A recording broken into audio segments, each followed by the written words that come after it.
नमस्कार, आप देख रहे हैं न्यूज़ वन इंडिया। मैं हूं आपके साथ राजेश कुमार। मैनपुरी से खबर, जहां लोकसभा उपचुनाव के लिए कल नामांकन भरेंगी डिंपल यादव और दोपहर 1 से 2 बजे के बीच वो नामांकन दाखिल करेंगी। सैफई में मुहूर्त निकलवाने के बाद तय की गई है नामांकन की तिथि और नामांकन में अखिलेश यादव समेत तमाम दिग्गज शामिल होंगे। डिंपल के चुनाव प्रचार में अखिलेश के साथ शिवपाल भी मौजूद रहेंगे।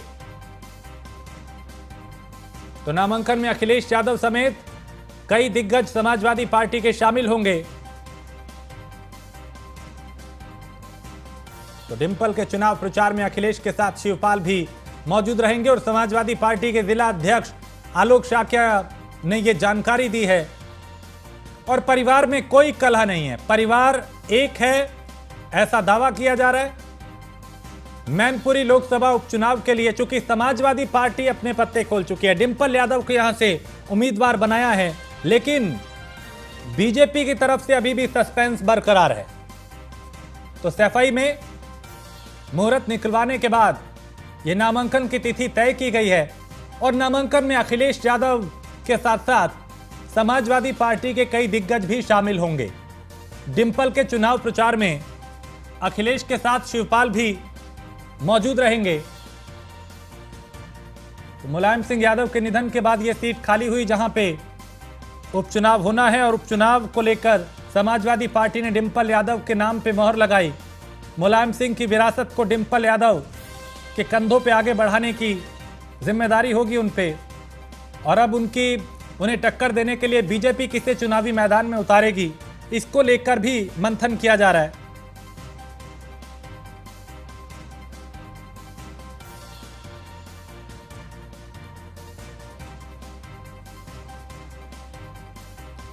तो डिंपल के चुनाव प्रचार में अखिलेश के साथ शिवपाल मौजूद रहेंगे।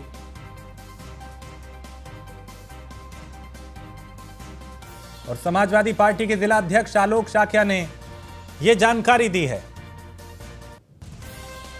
तो परिवार में कोई कलह नहीं है, क्योंकि इस तरह की भी चर्चाएं थी कि परिवार में कई तरह की जो फिर से कलह है वो उभर के सामने आ रही है। लेकिन डिंपल यादव के नाम पे जब पार्टी ने मोहर लगाई तो कई तरह के जो विवाद थे उन पे विराम भी लग चुका है। तो इस सीट को पूरी कोशिश होगी समाजवादी पार्टी की कि यहां वापसी की जाए, और बीजेपी की कोशिश होगी कि यहां पे परिवर्तन किया जाए। और बीजेपी भी काफी मंथन कर रही है, सोच विचार कर रही है, समीक्षा बैठकें लगातार की जा रही हैं, उम्मीदवार के नाम को लेकर मंथन किया जा रहा है। लेकिन अब तक यह तय नहीं हो पाया कि बीजेपी की तरफ से मैनपुरी में चुनावी मैदान में कौन उतरेगा। हालांकि जातीय समीकरण भी साधने की कोशिश की जा रही है। इधर समाजवादी पार्टी की तरफ से डिंपल यादव चुनावी मैदान में हैं, कल वो नामांकन दाखिल करेंगी। उनके साथ अखिलेश यादव, शिवपाल यादव और कई समाजवादी पार्टी के वरिष्ठ नेता भी मौजूद रहेंगे। और सैफई में मुहूर्त निकलवाने के बाद यह नामांकन की तिथि तय की गई है।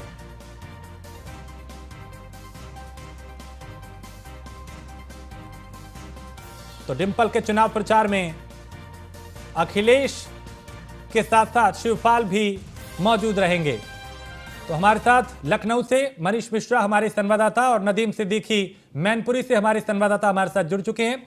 पहले नदीम का रुख करते हैं। नदीम, चूंकि कल नामांकन दाखिल करेंगी डिंपल यादव, कौन लोग साथ में रहेंगे और किस तरह के समीकरण यहाँ पे बनते हुए दिखाई दे रहे हैं? देखिए, मैं सबसे पहले आपको बता दूं, जो बात चली है कि मुहूर्त निकलवा के, आज चूंकि मुहूर्त सैफई में नहीं निकली है, आज सैफई में मैनपुर के पूर्व सांसद तेज प्रताप यादव के पिता रणवीर सिंह यादव की पुण्यतिथि थी। उसमें हवन यज्ञ हुआ, आहुति हुई, वहां पूजा अर्चना हुई। उसके बाद में चूंकि ये कार्यक्रम काफी लंबा चलता था, तो चूंकि जसवंत नगर और सैफई जो विधानसभा है वो मैनपुरी लोकसभा में आती है, तो उस कार्यक्रम के चलते वो बहुत शॉर्ट कार्यक्रम था। और जो इलेक्शन मैनपुरी होना, उसको लेकर अखिलेश यादव ने अपने मैनपुरी की लोकसभा के कार्यकर्ताओं के साथ में बैठ के मीटिंग की 1 घंटे और लोगों को दिशा निर्देश दिए हैं। क्योंकि जसवंत नगर में लोक विधानसभा जो है वो बहुत बड़ी भूमिका होती है, और मेन जो जीत होती है लोकसभा की कैंडिडेट की, वो जसवंत नगर विधानसभा से जीत के आता है। हालांकि कल जो टाइम मिला है, जो पंडित जी ने मुहूर्त निकाली है, वो 1:04 की मुहूर्त निकली है। 1:04 पे नामांकन करेंगे और 1+2 लोग के साथ में जाएंगे। सिंपल नामांकन होगा, कोई रोड शो नहीं होगा, कोई गाड़ी घोड़ा नहीं होगी, कोई भीड़ भड़का नहीं होगा, कोई शोर शराबा नहीं होगा। सिंपल से लोग जाएंगे। हालांकि मेरे सूत्र जो कह रहे हैं वो सूत्रों के अगर माने तो शिवपाल यादव डिंपल यादव के प्रस्तावक भी होंगे, ये सूत्र कह रहे हैं। हालांकि तेज प्रताप यादव, धर्मेंद्र यादव, अखिलेश यादव, रामगोपाल यादव, शिवपाल यादव, डिंपल यादव, ये सभी लोग एक साथ नजर कल आएंगे। ठीक। लखनऊ से चूंकि हमारे संवाददाता हमारे साथ लगातार जुड़े हैं, मनीष मिश्रा भी जुड़ चुके हैं। मनीष, जिस तरीके से अब चूंकि समाजवादी पार्टी तो तस्वीर साफ कर चुकी है मैनपुरी में कि डिंपल यादव मुलायम सिंह यादव की विरासत को आगे बढ़ाएंगी, लेकिन बीजेपी अब भी असमंजस की स्थिति में है। डिंपल यादव का नाम आने के बाद क्या परिवार में जो विवाद थे वो दूर हो चुके हैं? क्या समीकरण यहाँ के बन रहे हैं? देखिए राजेश, बिल्कुल स्पष्ट बात है। जिस तरह हमारे सहयोगी नदीम बताए थे कि परिवार एक साथ है और एक साथ चुनाव के जो मैदान है, जो पहली प्रक्रिया है नामांकन की, उसमें सब साथ दिखेंगे। यही कोशिश की जाती है कि कोई ऐसा नाम लाया जाए जिसमें सबका रजामंदी बने, क्योंकि जहां जब पहले बात चली थी तो शिवपाल यादव खुद की बात चली, क्योंकि मीडिया से रूबरू नहीं होते थे, कोई प्रश्न किया था उससे वो उसको रोल ऑफ कर दे रहे थे, उस पर कोई बात नहीं कर रहे थे। कहीं ना कहीं अंदर खाने से उनके बेटे आदित्य यादव की भी बात चली थी, तेज प्रताप यादव की बात चली थी, डिंपल यादव का भी नाम सामने आया था। तो सबसे करीबी अगर देखा जाएगा कि अखिलेश यादव के बाद अगर कोई सबसे करीबी है तो खुद डिंपल यादव आती है। उनकी पुत्रवधू हैं, अखिलेश यादव की बीवी हैं और कन्नौज की सांसद रह चुकी हैं। और वो ऐसा एक नाम था जिसपे कोई ऑब्जेक्शन नहीं कर सकता था, कोई उस पर कोई प्रतिक्रिया नहीं आ सकती थी, किसी तरीके से परिवार में कोई रार नहीं आ सकती थी। और वही देखने को मिला कि जिस तरीके से सबसे अहम बात मानी जाती कि शिवपाल यादव जिस तरीके से चुप्पी साध रखी थी, क्योंकि नहीं भूलना चाहिए ओम प्रकाश राजभर जो कि उनके सहयोगी पार्टी थे रामपुर और आजमगढ़ के उपचुनाव में और विधानसभा चुनाव में, उन्होंने सबसे पहले अपने कैंडिडेट वहां से घोषित किया और अपने वहां पे चुनौती दी। तो कहीं ना कहीं अखिलेश यादव को ये देखना था कि किस तरीके से कैंडिडेट उठाए कि आगे आने में और भी कोई ज्यादा उनको वहां पे तकलीफ ना हो, कोई किसी तरह की प्रतिक्रिया ना हो, कि विरोधाभास की स्थिति ना हो। उसमें डिंपल यादव का नाम आ जाता है और जिसमें जिस तरीके से अभी देखा गया है कि शिवपाल यादव ने समर्थक की बात की और प्रस्तावक की, जैसा मैं सूत्र बता रहे हैं कि प्रस्तावक भी हो सकते हैं, तो एक सीधा सादा साफ संदेश जाएगा कि नेताजी की जो सीट खाली हुई है, नेताजी का जो परिवार है वो एकजुट है और कहीं ना कहीं सिंपैथिक वोट की तरफ जरूर लेके जाया जाएगा।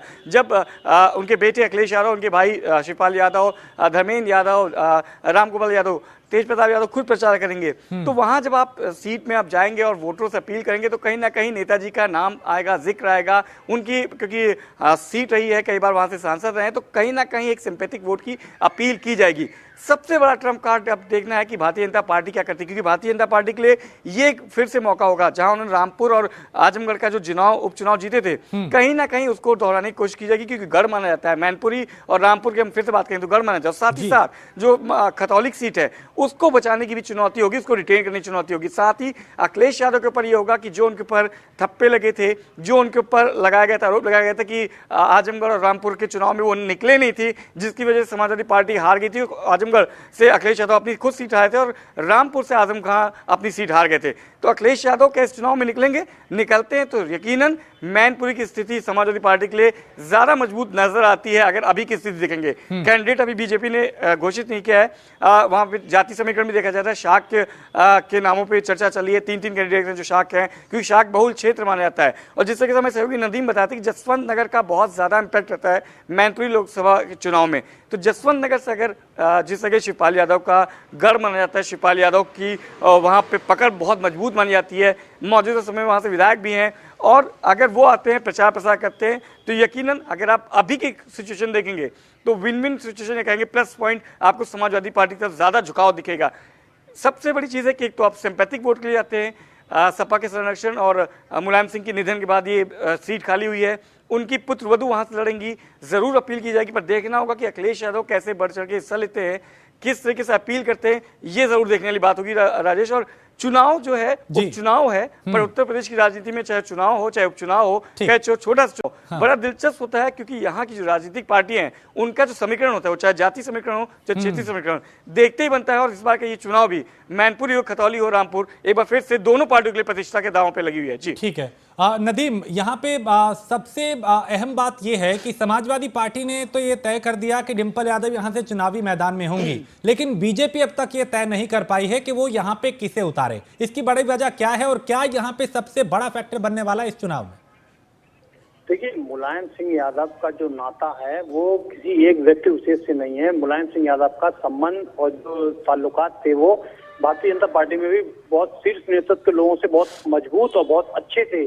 तो हमें लगता है, अगर मेरा माना जाए तो हो सकता है इसी वजह से, क्योंकि मुलायम सिंह यादव के निधन के बाद ये पहला इलेक्शन है और बाई इलेक्शन है और उनकी ही सीट पर ये इलेक्शन हो रहा है। तो मुझे लगता है कि हो सकता है इसी वजह से भारतीय जनता पार्टी कुछ अपने आप को अच्छा साबित करने के लिए मुलायम सिंह यादव के निधन के बाद में ये चीज को बहुत सोच समझ के डिसीजन ले रही हो, ये कि हल्का प्रत्याशी उतारना है कि भारी उतारना है कि कोई ऐसा उतारना है इससे नुकसान ना हो, समाज पार्टी के लिए आसान रहे। हालांकि अगर मैनपुरी लोकसभा के उपचुनाव की बात करें तो मैनपुरी लोकसभा उपचुनाव जो है वो समाजवादी पार्टी के लिए बहुत आसान है, क्योंकि इस समय जो हालात हैं वो यहाँ पर समाजवादी पार्टी के ऐसे ऐसे दिग्गज चुनाव प्रचार के लिए मौजूद हैं, लगे हुए हैं, फील्ड में जा रहे हैं, क्षेत्र में जा रहे हैं, जिससे कि अगर जो कोई नाराज भी होता है तो उसको मनाने के लिए बहुत इजी गोइंग जो पॉइंट है वो उन पॉलिटिकल लोगों का है जो वहां पे जनता के बीच जा रहे हैं और उनको कंसीडर कर रहे हैं, उनको समझा रहे हैं, और उनके जाने के बाद से मैनपुरी की जनता, मैनपुरी के वोटर बहुत आसानी से इस सीट को जिताने में कामयाब हो सकते हैं। ठीक है। क्या यहाँ पे सहानुभूति फैक्टर जो है वो सबसे ज्यादा प्रभावित करेगा मतदाताओं को? बिल्कुल, इसमें कोई दो राय नहीं है। सहानुभूति जो मैंने कहा है, ये सब सहानुभूति में ही ये विकल्प निकल के आ रहे हैं। अगर ये सहानुभूति ना होती तो भारतीय जनता पार्टी अभी तक अपने कैंडिडेट डिक्लेयर कर देती और वो भी अपनी लड़ाई में आ जाती। लेकिन अभी कोई ये सहानुभूति इसको मानेंगे, इसके चलते इतना लेट कर रहे हैं, क्योंकि नामांकन में अब सिर्फ 3 दिन बचे हुए हैं। नामांकन में सिर्फ 3 दिन बचे हुए हैं। जब नामांकन प्रत्याशी घोषित होगा, नामांकन पत्र खरीदा जाएगा, उसको तैयार किया जाएगा, तो 3 दिन तो उसी में ही निकल जाते हैं। हालांकि अगर ये पहले से ही उनको प्लानिंग करनी होती या पहले से ही कोई मजबूत कैंडिडेट या मजबूत दावेदारी पेश करनी होती तो ये अभी तक दावेदारी पेश हो गई होती। ठीक है। मनीष, यहाँ पे अगर देखा जाए, क्योंकि पहले चर्चाएं ये थी कि बीजेपी अपर्णा यादव को यहाँ पे चुनावी मैदान में उतार सकती हैं, उसके बाद शाक्य समाज से कहा गया कि वहां से कोई उम्मीदवार हो सकता है। अब बीजेपी की कोशिश क्या है? लखनऊ में किस तरह की चर्चाएं नाम को लेकर चल रही हैं? क्या जातीय समीकरण साधने की कोशिश कर रही है? उसमें यादव के अलावा जो दूसरी जातियां हैं उसको साधने की कोशिश है बीजेपी की? देखिए, 3 नामों की जो चर्चा हुई, चाहे ममतेश शाह की बात हो, चाहे रजनीश शाह की बात हो, तीनों नाम शाह के समुदाय से आते हैं। शाह के समुदाय का वहाँ माना जाता है कि वोट बैंक अच्छा खासा है। साथ ही साथ जिस तरीके से बीजेपी की बात करें तो बीजेपी के जो थिंक टैंक है वो शीर्ष नेतृत्व होता है और उसकी जो वो सोचते हैं वो शायद आपको जल्दी समझ में नहीं आता है। आपने देखा था मैनपुरी के जब चुनाव हुए थे और करहल के जब चुनाव था, अखिलेश यादव ने वहाँ से लड़ने का चुनाव डिक्लेयर की थी, तो बिना किसी को बताए, बिना किसी तैयारी के, बिना AB फॉर्म के आपको बघेल जो कि केंद्रीय मंत्री हैं, सांसद है, वो वहां से आपको टिकट अपना नामांकन करने पहुंच गए थे। तो बीजेपी क्या सोचती है ये कहा नहीं जा सकता और बीजेपी किसी भी चुनाव को हल्के में नहीं लगी। हाँ, सिंपैथिक वोट है, वो जानते हैं कि मैनपुरी इतना आसान नहीं होगा जिस तरीके से मैनपुरी को देखा जा रहा है, क्योंकि नेताजी के निधन के बाद ये सीट खाली हुई है। तो एक टफ फाइट होगी, क्योंकि उनकी पुत्रवधू वहां से लड़ रही हैं, उनके बेटे जब रहेंगे अखिलेश यादव, शिवपाल यादव जो सबसे बड़ा एक्स फैक्टर माना जाता था, वो वहां पे रहेंगे, तो जरूर फाइट टफ होगी। पर किसी भी तरीके से चुनावी मूड में आके भारतीय जनता पार्टी किसी भी सीट को हल्के में नहीं लेती है। चुनावी जो दौरान होगा, जो चुनावी समय जब उतरती है तो उसका शीर्ष नेतृत्व भी आपको वहां पे दिखेगा। आपको वहां पे अभी जब स्टार प्रचारकों की जब वहां पे रैलियां होंगी, जब जनसभाएं होंगी, तो आप देखेंगे केंद्रीय जो चेहरे हैं, जो स्टार हैं, जो दिल्ली के स्टार प्रचारक हैं, वहां से लेकर उत्तर प्रदेश के तमाम मंत्री, मुख्यमंत्री योगी आदित्यनाथ, दोनों डिप्टी CM, तमाम संगठन के लोग आपको वहां पे प्रचार प्रसार करते हुए दिखेंगे और कॉम्बिंग करते हुए भी वहां पे दिखेंगे। चाहे रामपुर की बात करें, चाहे हम मैनपुरी की बात कर लें, चाहे खतौली बात कर लें, सबसे बड़ी है बीजेपी के पास एक फिर से मौका है। जिस तरह से रामपुर और आजमगढ़ में अखिलेश यादव सांसद थे, उस समय निवर्तमान सांसद थे और अपनी सीट को नहीं बचा पाए थे। आजम खां का भी दबदबा माना जाता था रामपुर में, अपनी सीट नहीं बचा पाए थे। तो एक बार फिर से उसी चीज को दोहराना चाहेगी और कहीं ना कहीं साफ संदेश देगी 2024 के लिए कि जनता का मूड किस तरफ है। सामने आपके निकाय चुनाव हैं, दिसंबर में के पहले या दूसरे हफ्ते में निकाय चुनाव, तो बीजेपी कोई ऐसा काम नहीं करेगी जिससे आगे वाले चुनावों पर उसका असर दिखाई पड़े। चुनाव है, तीनों सीटों पर बंपर बेहतर तरीके से लड़ेगी, मजबूत प्रत्याशियों को लड़ेगी और साफ संदेश देने की बात की कि अगर कोई आपका काम करता है तो डबल इंजन की सरकार करती है। योगी मोदी का जो मॉडल है, जो योगी का मॉडल है, उसको लेके आगे जाएगी, अपने काम अपने विकास को लेके आगे जाएगी। देखना होगा कि मैनपुरी की जनता सिंपैथिक वोट और नेताजी के नाम पे उनकी पुत्रवधि को जलाती है कि एक बार फिर से विकास के नाम पे योगी सरकार को, मोदी योगी के चेहरे को चुनती है। ये देखने होगा, दिलचस्प मुकाबला होगा राजेश। और तीनों सीटों पे बताऊं, जिस तरह से आरएलडी और समाजवादी पार्टी खतौली में अपनी ताकत लगा रही है, क्योंकि आरएलडी के लिए बहुत बड़ी चुनौती होगी। पश्चिमी उत्तर प्रदेश में उस तरह से उनका जिस जगह से माना जाता है उससे कहीं आसपास उन्होंने जरूर किया था, पर खतौली अगर जीतती है आरएलडी और अपना वहां पर परचम लगाती है तो साफ संदेश जाएगा आगे चुनाव में, लोकसभा चुनाव में आरएलडी और मजबूती से साथ देगी। तो तीनों जो सीटें हैं, तीनों जो चुनाव ने इसमें जो पार्टियां हैं वो इसको हल्के में लेंगी और मजबूती के साथ लड़ेंगी। दिलचस्प मुकाबला मैंने पहले भी जैसे कहा था, उत्तर प्रदेश का कोई भी चुनाव हो, निकाय हो, प्रधानी हो, नगर निगम हो, लोकसभा हो, विधानसभा हो, उपचुनाव हो, सब में मजबूती होता है। दिलचस्प चुनाव होगा, देखने वाली बात ठीक है। मनीष, आप मेरे साथ बने रहिए, कुछ और खबरों पे जानकारी लेंगे। नदीम, आपका बहुत शुक्रिया। और हमारे साथ राजीव राय समाजवादी पार्टी के नेता हैं जो जुड़ चुके हैं। राजीव जी, कल डिंपल यादव नामांकन करेंगी, उपचुनाव में क्या उम्मीदें, चूंकि बीजेपी भी लगातार मंथन और जो समीक्षा है वो कर रही है, मैनपुरी में क्या उम्मीद? ऐतिहासिक जीत होगा आदरणीय डिंपल यादव जी का मैनपुरी में। बीजेपी चाहे जो कुछ भी कर ले, वहाँ कुछ होने वाला नहीं है। उसका एक बड़ा फैक्टर आप क्या मानते हैं? अगर ऐतिहासिक जीत होगी तो उसके पीछे की एक बड़ी वजह क्या यहाँ पे हो सकती है? नेताजी की विरासत को संभालने वाला, नेताजी के किए गए, जिंदगी भर किए गए कार्यों को, और जिस विकास की बात करते हैं भारतीय जनता पार्टी के लोग, विकास क्या होता है वहां से जाकर उनको सीखने और समझने की जरूरत है। उत्तर प्रदेश में अभी मैं सुन रहा था, आपके संवाददाता थे जो भी थे जी, योगी मोदी मॉडल का विकास का, तो आप तो देख रहे हैं ना सड़कों का हालत। पीडब्ल्यूडी मंत्री डिटेल मांगते रहते हैं गड्ढों की। पहली बार जब सरकार बनी थी तभी 100 दिन में गड्ढा मुक्त की बात किए थे, और आज 5 साल बाद जब दूसरी सरकार बनी है तो मंत्री को गड्ढों की लिस्ट नहीं मिल रही है। नारियल फोड़ने से आज जब आपकी सड़क टूट जाती है तो विकास कितना होगा? आपने देखा होगा, पानी होता है, रोड बह जाता है, नारियल फोड़ने से सड़क टूट जाता है। तो विकास का तो पैमाना भारतीय जनता पार्टी ने जो दिखाया है लोग देख ही रहे हैं।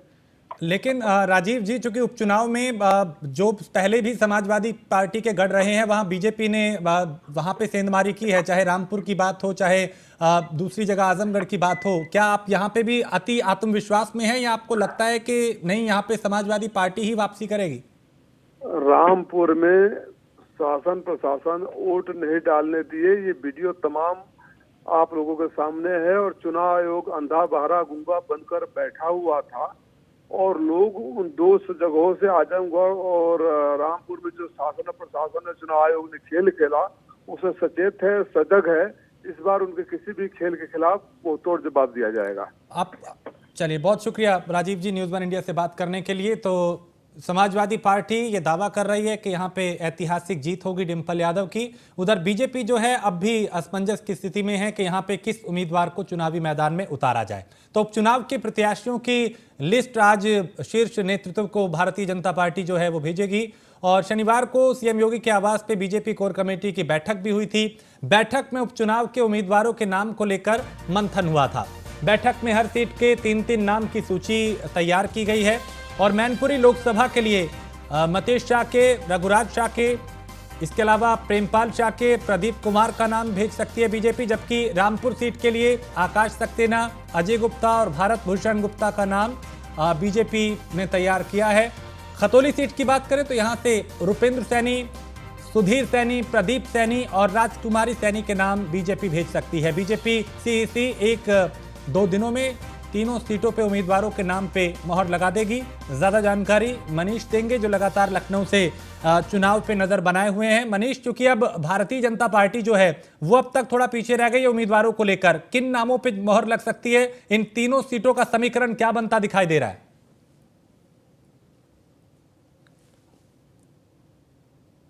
नहीं रहेगी, और ये स्ट्रेटजी रहती है भारतीय जनता पार्टी की। एंड टाइम पे आप वहाँ पे देखते हैं कि किस तरीके से वो नामों का करते हैं। किसी भी चुनाव को आप देख लेंगे, तमाम पार्टी अपने प्रत्याशी घोषित कर देती है, उसके बाद जो भारतीय जनता पार्टी होती है वो अपने नामों की लिस्ट जारी करती है, क्योंकि बहुत बड़े नाम होते हैं, काफ़ी नामों पर चर्चा होती है। जिससे कि हमने देखा था, कोर कमेटी की बैठक हुई थी कल देर शाम, उसके बाद 3 नामों को जो पैनल है वो भेजे गए थे। आपको बता दूँ, मैनपुरी से ममतेश शाक, रघुराज शाक, प्रेमपाल शाक, इन 3 के नाम पर चर्चा हो रही है, जिसमें ममतेश शाक और रघुराज शाह का नाम ज्यादा तेज से चला है। रामपुर की बात करेंगे, आकाश सक्सेना और अजय गुप्ता के नाम पे ज्यादा चर्चा है, इन दोनों के नाम भी वहां भेजे गए हैं, तो इन दोनों में से कोई एक आपको वहां से मिल सकता है। खतौली की बात करेंगे तो रुपेन सैनी, सुधीर सैनी, प्रदीप सैनी और राजकुमारी सैनी, इनके नाम को पैनल में भेजा गया है। तो जो पैनल भेजे जाते हैं कि आपका जो ग्राउंड लेवल का जो सोर्सेज होते हैं, जो आपका उत्तर प्रदेश की बीजेपी की जो कोर कमेटी होती है, इन नामों कई नाम आते हैं, क्योंकि तमाम लोग होते हैं जो भारतीय जनता पार्टी या किसी पार्टी से अपने आप को चुनाव मैदान में उतारना चाहते हैं, उनके बाद चर्चा होती है और उसके बाद 3 नाम फाइनल करके भेजे जाते हैं, जो कि एक प्रोसेस होता है भारतीय जनता पार्टी में। वो 3 नाम भेजे गए हैं और माना जा रहा है कि आज देर शाम या कल आप देख लेंगे कि उत्तर प्रदेश उपचुनाव के लिए तीनों सीटों के लिए भारतीय जनता पार्टी अपने नामों का डिक्लेरेशन कर देगी। तो माना जा रहा है ये स्ट्रेटजी होती है और ये एक पूरा प्रोसेस होता है कि जो भी नाम की आप घोषणा होती है वो दिल्ली से होती है, शीर्ष नेतृत्व के द्वारा होती है। तबकि क्योंकि बहुत बड़ी एक तरीके से चुनौती की तरह देखते हुए इसको ले रही है, क्योंकि मालूम है कि मैनपुरी का चुनाव आपके लिए आसान नहीं होगा, क्योंकि नेताजी के निधन के बाद सीट खाली हुई है और परिवार से पुत्रवधू वहाँ से आ रही हैं, वहाँ से उनको टफ फाइट वहाँ से मिलने वाली है।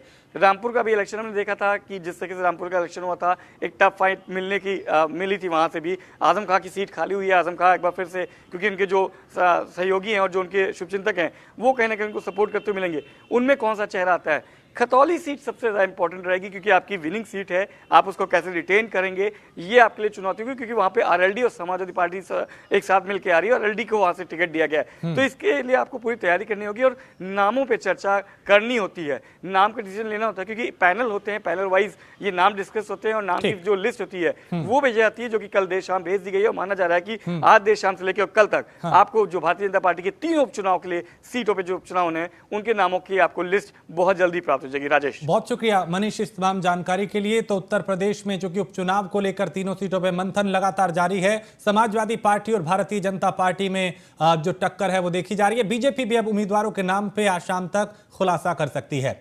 उधर मऊ पहुंचे उत्तर प्रदेश सरकार में कैबिनेट मंत्री ए.के. शर्मा और ये वहां पर वॉलीबॉल चैंपियन प्रतियोगिता में मुख्य अतिथि के रूप में शामिल हुए। साथ ही उन्होंने फील्ड में जाके खिलाड़ियों से मुलाकात भी की।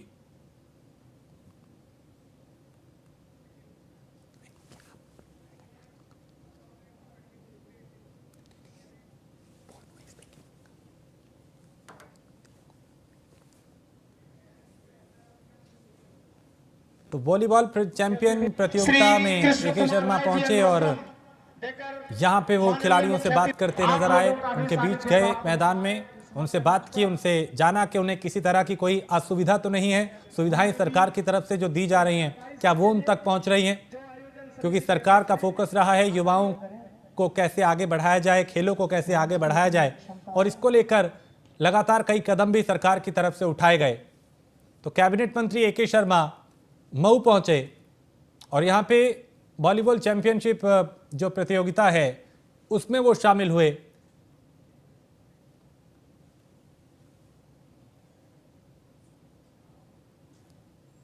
खबर हाथरस से है, जहां युवा राष्ट्रीय लोकदल के प्रदेश अध्यक्ष रविंद्र सिंह पटेल का बयान सामने आया। प्रदेश अध्यक्ष ने मीडिया से बात करते हुए कहा कि 2 दिन पहले राष्ट्रीय लोकदल और समाजवादी पार्टी के बीच समझौता हुआ है, जिसमें यह तय है कि मैनपुरी लोकसभा और रामपुर विधानसभा समाजवादी पार्टी लड़ेगी। वहीं खतौली आरएलडी के खाते में आई है। हम खतौली सीट जीत के मुलायम सिंह यादव को श्रद्धांजलि देंगे। उन्होंने कहा कि हमारे मुख्यमंत्री जी का जिस तरह से भेदभाव चल रहा है उसका मीठा मीठा, बाकी सब तीखा तीखा, इस आधार पे कानून नहीं चलेगा, सरकार नहीं चलेगी। कई तरह की बातों का जिक्र यहां पे उन्होंने किया।